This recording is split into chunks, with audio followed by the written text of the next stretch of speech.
নমস্কার, আপনারা শুনছেন উত্তরের কণ্ঠ। উত্তরের কণ্ঠ থেকে আমি চিপ্রভাত বসাক, তুফানগঞ্জ, কোচবিহার।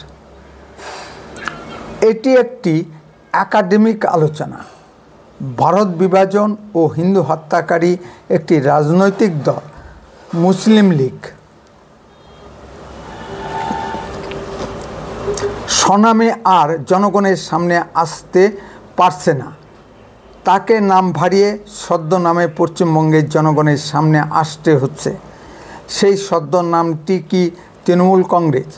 তৃণমূল কংগ্রেস নেত্রী মমতা ব্যানার্জি কি মোহাম্মদ আলী জিন্নাহ ও হুসেন মোহাম্মদ সোহরাবুদ্দির যোগ্য উত্তরসূরি? কেন এই কথা বলছি? আসুন একটু ঘটনা পরম্পরা ব্যাখ্যা করি। বাংলার বিখ্যাত পরিচালক থাকতে বাংলার একটি কালো অধ্যায় নিয়ে ছবি করতে কাশ্মীর থেকে পরিচালক বিবেক অগ্নিহোত্রীকে ছুটে আসতে হলো। এই বিষয়টি নিয়েও যে একটি জনপ্রিয় ছবি করা যায়, এ ভাবনা বাংলা পরিচালকদের মাথায় আসলো না কেন? শত বাধা সত্ত্বেও শুধু ট্রেলারটি লঞ্চ হতেই পৃথিবীর কোটি কোটি দর্শকের দৃষ্টি আকর্ষণ করেছে। সুতরাং বাংলার পাকা চুলওয়ালা পরিচালকরা মাথা চুলকে কী করবেন? সারা বিশ্বের দর্শক সংখ্যা আটকাতে পারবেন কি? যারা বিরোধিতা করেছেন তারা প্রমাণ করুন ঘটনা প্রবাহটি মিথ্যা এবং কাল্পনিক। ঘটনা প্রবাহটির সময়কাল ভারতের স্বাধীনতা প্রাপ্তির ঠিক পূর্ব মুহূর্তে 1947 সালকে কেন্দ্র করে। তখন রাজনৈতিক দল হিসেবে বিজেপি তৃণমূলের জন্মই হয়নি। তখন রাজনৈতিক দল হিসেবে প্রথম সারিতে ছিল কংগ্রেস, দ্বিতীয় সারিতে ছিল মুসলিম লীগ ও তৃতীয় সারিতে ছিল কমিউনিস্ট পার্টি অফ ইন্ডিয়া। সেই সময়কালে একটি বিষয়বস্তু নিয়ে ছবি তৈরি হবে, তাতে এত বাধা দেওয়া হচ্ছে কেন? এটি একটি ছবি, সত্য মিথ্যার সংমিশ্রণ থাকতেই পারে, সেটা দর্শকরা বিচার করবেন। যার ইচ্ছা হবে না সে দেখবে না। তৃণমূল ও কমিউনিস্ট মহলে এত গেল রব উঠছে কেন? সিপিএম নেতা বিকাশ ভট্টাচার্য বলেছেন, বিকৃত ইতিহাস তুলে ধরা হয়েছে। মাননীয় বিকাশবাবু, ডক্টর রমেশচন্দ্র মজুমদারের মতো আপনি দেশ বিভাগের সত্য ইতিহাসটা লিখুন না। কে আপনাকে বাধা দিচ্ছে? হ্যাঁ, আমি বাংলার ইতিহাসের একটি কালো অধ্যায়ের উপর রচিত দ্য বেঙ্গল ফাইলস ছবির কথাই বলছি। ইতিহাসখ্যাত দ্য গ্রেট ক্যালকাটা কিলিংস ও নোয়াখালী জেনোসাইড কি মিথ্যা? পৃথিবীর তাবড় ঐতিহাসিকরা কি একে মিথ্যা প্রমাণ করেছে? তাহলে তৃণমূলপন্থী বুদ্ধিজীবী ও বাম মনস্ক বুদ্ধিজীবীরা একে বিকৃত ইতিহাস বলছেন কেন? তাহলে আসল ইতিহাসটা বলুন না। সে সময়কালের ভুক্তভোগী অনেক লোক এখনও জীবিত আছেন। ভুক্তভোগী হিন্দুদের কথা ঠিক না আপনাদের কথা ঠিক? এই যেমন ধরুন, আমার চোখের সামনে বাংলাদেশে মুসলিমদের অত্যাচারে আমাদের 5 লাখ টাকার বাড়ি মাত্র 500 টাকায় বিক্রি করে আসতে হয়েছে।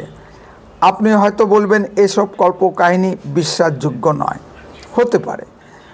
যখন বাংলাদেশের বুদ্ধিজীবী মহলের একাংশ ঘটনাটি স্বীকার করেছেন, তখন আপনি তাকে মিথ্যা বলবেন কি করে? ঘটনাটি তৃণমূল কংগ্রেস ঘটায়নি, মুসলিম লীগ ঘটিয়েছে। ঘটনার পক্ষে বিপক্ষে যুক্তি উপস্থাপন করতেই পারেন, তবে ঘটনাটিকে মিথ্যা বলা যাবে না।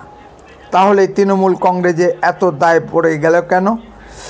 বামপন্থীরা বিরোধিতা করবে, এটি জানা কথা, কারণ এই স্বাধীনতার বিরোধিতা করেছিল তৎকালীন কমিউনিস্ট পার্টি।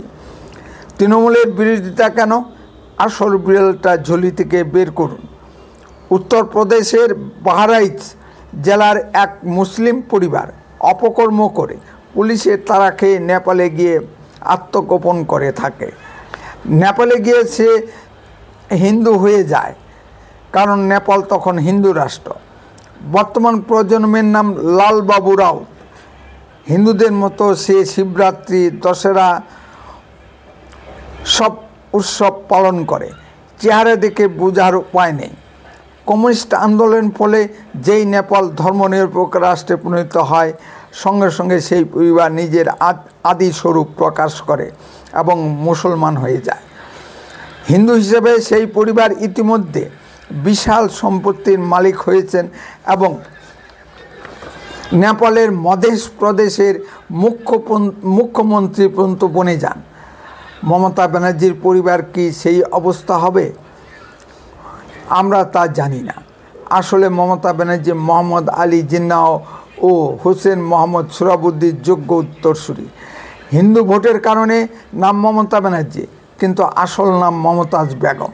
তা না হলে দি বেঙ্গল ফাইলস নিয়ে মমতা ব্যানার্জির এত গাত্রদাহ কেন? মমতার জন্মের আগেকার একটি ঐতিহাসিক ঘটনা নিয়ে ছবি। মমতা ব্যানার্জি বাধা দিচ্ছেন কেন? তাই বলাই যেতে পারে মমতা ব্যানার্জি ও তৃণমূল কংগ্রেস মুসলিম লীগ ও জিন্নাহর ডিএনএ বহন করছে। পশ্চিমবঙ্গে বাঙালি হিন্দুরা আর কবে বুঝবেন শুধু লক্ষ্মীর ভাণ্ডার দিয়ে কি হবে? যেদিন আপনাদের বাড়ি ও মা বোন অপহৃত হবে সেদিন বুঝলেও কিছু করার থাকবে না, যেমন পূর্ববঙ্গের হিন্দুদের নেই। উত্তরে কণ্ঠ সর্বদাই সত্য ও বাস্তব কথা বলে। আরও এই ধরনের ভিডিও পেতে দয়া করে এক্ষুনি চ্যানেলটিকে সাবস্ক্রাইব করুন, বেল আইকনে ক্লিক করুন, আপনার মূল্যবান মতামত কমেন্টে লিখুন। যদি ভিডিওটি ভালো লেগে থাকে তাহলে আপনার বন্ধু মহলে ভিডিওটি শেয়ার করুন। সুস্থ থাকুন, ভালো থাকুন। বন্দে মাতরম। ভারত মাতা কি জয়।